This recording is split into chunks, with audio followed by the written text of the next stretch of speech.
Alright, so I just have a quick little video today. It's a follow-up to my video called HDRI Lighting Demo Houdini, um, which is actually one of my more viewed videos on my channel, which is it's just kind of funny because I originally made the video specifically just to kind of help a fellow artist who was having a little bit of trouble setting up HDRI lighting. And so it's funny because at the beginning of the video, you hear me address my colleague directly, and it's funny to me how that video ended up getting uh, a couple hundred views, and I thought, well, that's really cool. Here I was just trying to help one of my friends, and maybe I helped more than one friend. That video is always I've always that kind of is the video that kind of started me making like Houdini educational content on YouTube. Um, so, uh, but I got a comment on that video recently, and it brought up a really good point, which is how can I view my HDRI on the background of the rendered EXR? And I realize that's a really good question, and it's something that I don't go over, and so I want to fix that with this follow-up video.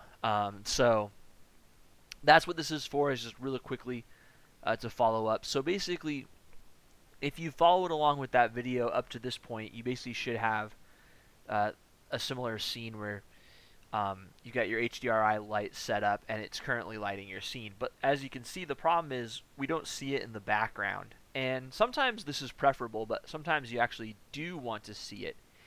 And you go over here and you go, light enabled, enable light in viewport. Well, both those things are checked, so why isn't it going on? So it turns out that it's actually this render light geometry option here. So as soon as I'll just I'll render it, and we'll start off an IPR here. It's having a think.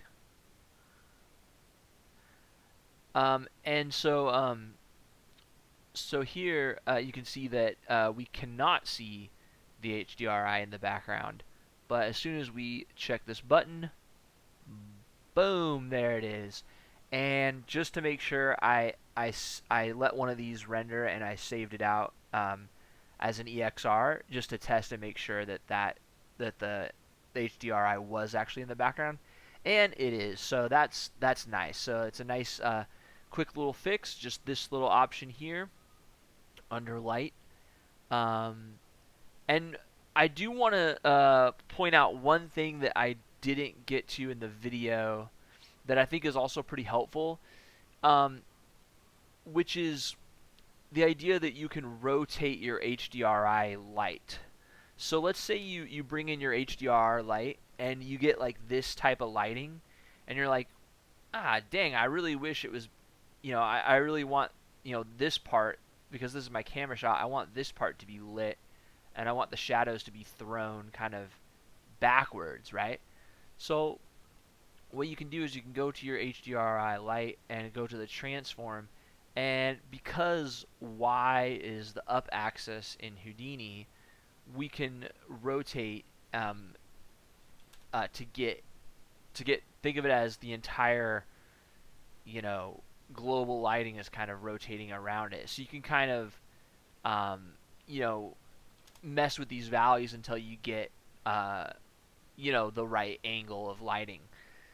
Because right now in my scene, the sun is coming from kind of behind where the camera is facing, maybe behind and to the right, right? So so so that's how you have control over that. So I wanted to mention that because I feel like it's something that I did not go over in the original video, and I think it could potentially be helpful. So anyway, short little video today. I am planning on making some more content in very soon. Kind of I'm thinking about ways to organize it to make it a little bit more structured and easier to follow. Because I think right now my channel is just kind of a hodgepodge of a bunch of random topics, and I want to make it easier for especially newer users to be able to kind of follow along um, in a way that kind of makes sense. So you're not just like jumping around between a bunch of different topics. If there might be something that if I learn something that's particularly useful, I may make a one-off video just kind of saying, "Hey, cool,